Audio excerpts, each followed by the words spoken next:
Well, good morning, and yes, I'm back. It's Kenny Polcari, your host of the party, and today is Thursday, April 24th, 2025, and I'm back in Florida after spending, 4 or 5 days up in New York working on my Trader Talk podcast on the Yahoo Finance channel, as well as seeing clients and doing some Fox Business interviews. In any event, here are the things you need to know to get your day started. Well, stocks rallied again yesterday, but you got to ask, was it really a head fake? Early headlines are suggesting progress, but others are calling that, well, bullshit. Overnight headlines suggest not so much, right? The progress is not what they say it is. China says that they will not come to the table until Donny says, I'm sorry. Brace yourself for more volatility. And what we have for dinner tonight, we're going to have the Mediterranean salmon. Okay, so investors, traders, and algos reacted to the headlines again, taking stocks higher for 2 days in a row now, right? So we can clap about that, as it appeared that trade talks were in fact moving along, that Donny was reconsidering his harsh stance, promising to play nice with both China and Fed Chair J.J. Powell, all while Scotty, Treasury Secretary Besson, appeared to confirm this by suggesting that there was some flexibility in trade negotiations with China.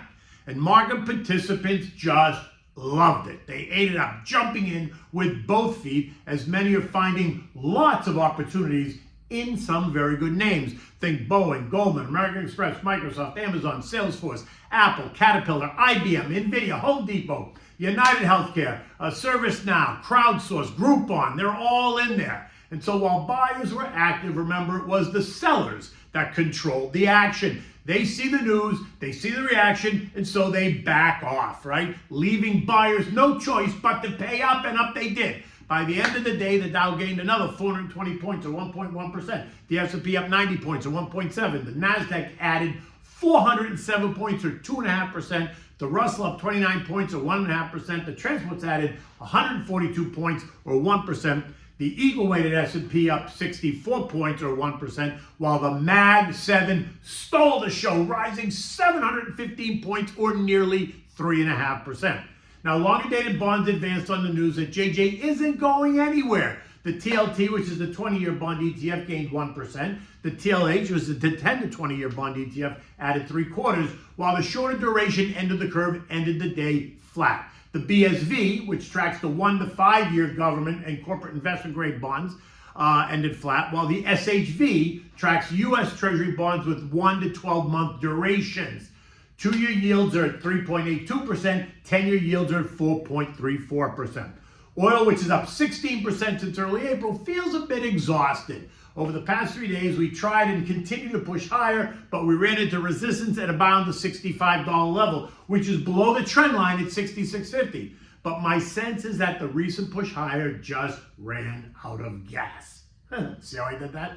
The idea that trade deals with China, as well as 24 other countries, is what gave oil the life it has over the last month, is only challenged when those deals are not as secure as the original headline suggested, and that causes investors, traders, and algos to rethink the push higher, and that goes across all asset classes, right? While any indication of real deals is going to help support prices, this back and forth is going to continue until we get more clarity. So for now, oil remains in the $60 to $65 trading range. This morning it's trading at $62.50. Gold had a tough day, falling $118 to end the day at $3,300, down 6% since the top tick at $35.09 on the 22nd. This on the idea that a trade deal of deals were within reach, and any suggestion that JJ was about to get a pink slip all faded. Recall, the massive move up in gold, year-to-date up 30%, was all due to the global uncertainty over trade and leadership, causing investors to seek the ultimate safe haven play. Additionally, we've seen a range of emerging market central banks, India, China, Turkey, Qatar, many of the Russian satellites, Moscow, Uzbekistan, Kazakhstan, along with Poland and the Czech Republic, back up the truck and load up on the precious metal.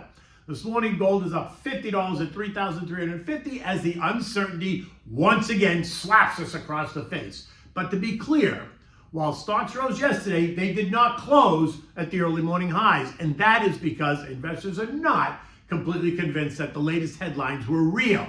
Some questioning whether the headlines were bullish or bullshit, because we all know how the headlines can be misleading, causing excitement and or angst. And so while it appears to be better, I'm not in the camp that this is anywhere near over just yet.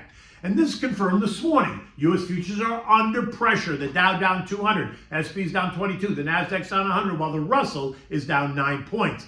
Asian stocks fell overnight, and European markets are all trading lower in early morning trade. All because of this ongoing uncertainty, right? Headlines out of China suggesting that yesterday's narrative may not be true, and that's now causing renewed angst. He Yadong, the Ministry of Commerce, it's a talking head out of China, disputes the idea that they are engaged in trade talks at all. In fact, he made it very clear that China is demanding that we revoke all unilateral tariffs before they even will come to the table, saying that Trump needs to show respect to Xi. They go on to warn of a global economic system in danger if the U.S. refuses to cooperate, causing trading partners to lose trust in negotiations. He went on to say that any reports on development in talks are groundless. Doesn't sound very bullish to me. So now you have to ask yourself, how come there's such a different perspective on this? Why does Scotty think that there's flexibility while He Young-dong says, absolutely not? Somebody is bluffing. And with that, U.S. futures are tumbling. And again, no one should be surprised about the way the algos are reacting and traders, right? All this says is that the uncertainty remains high, so don't expect the turbulence to end just yet. Now, while the move lower may have been overdone, the one that took us all the way down to 48.35, it's not really a surprise. Remember, the angst rises, it's easier to hit the sell button versus the buy button. And when the headline suggests success, then it's easier to hit the buy button versus the sell button, right? So it depends on the mood, and it's going to dictate which button you press, right? Again, you need to ask yourself whether the story for stocks that you own, the reason you bought them, whether that story has changed or not, right? If not, then there's no reason to panic. And if yes, then you got to do something about it. But understand that while volatility is uncomfortable, the sell-off has created, in my opinion, some really, really great longer-term opportunities. And I gave you a list of those names at the very beginning.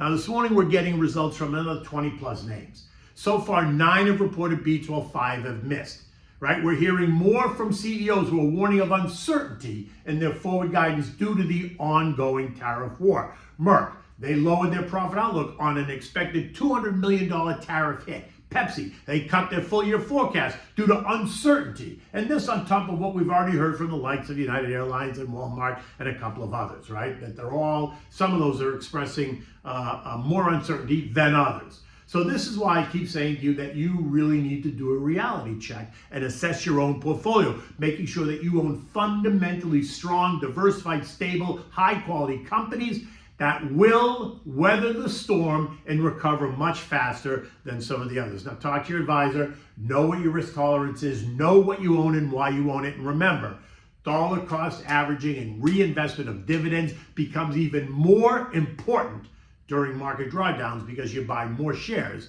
with that same amount of money, right? So it's just a simple math equation. Yesterday's eco data showed that mortgage apps declined by 12.7%, right? Not really bullish, while building permits rose by 0.5%. Both manufacturing and services PMIs, though, remain in expansionary territory, 50.7 and 51.4 respectively. New home sales jumped by 7.4% versus the expected 1.3. That's positive. Today's data includes durable goods, initial and continuing jobless claims, and existing home sales, which are expected to be down 3.1%. The S&P closed at 53.75, up 88 points. Yesterday's excitement only created yet another gap in the chart, a gap that will most likely get filled today if the tone remains negative. We remain in the 48.35, which was the lows of April, and 56.58, which is trendline resistance above us. We remain well within that trading range. And yes, I know it's large, but it is what it is. So what do we have at dinner tonight? We're going to have the Mediterranean salmon. This comes to you straight from the island of Sicily. Now, for this, you need salmon fillets, you need shallots, garlic, onions, galleta olives, capers, cherry tomatoes, oregano, and salt and pepper. You want to begin by seasoning your salmon. Very simple, salt and pepper. That's it. Don't make it anything fancy. Just do the salt and pepper. In a large saute pan, you're going to add the shallots, the onions, the garlic, the olives, the capers, and the cherry tomatoes. Season it with salt and pepper and the oregano, right? Taste it and make sure you got it all right. In another pan, heat up some olive oil and then sear it skin side down first, and then flip it over and continue to cook. When the salmon is done, you want to plate the salmon and then dress it with the onion, caper, olive, cherry, tomato mixture. That's it. Simple, no more complicated than that, and it is so good. And it's an easy weeknight meal. In any event, it is a gorgeous day here in South Florida. It's going to be about 80 degrees, nice and clear, blue skies, no humidity, so it's going to be a beautiful day. Until tomorrow, take good care.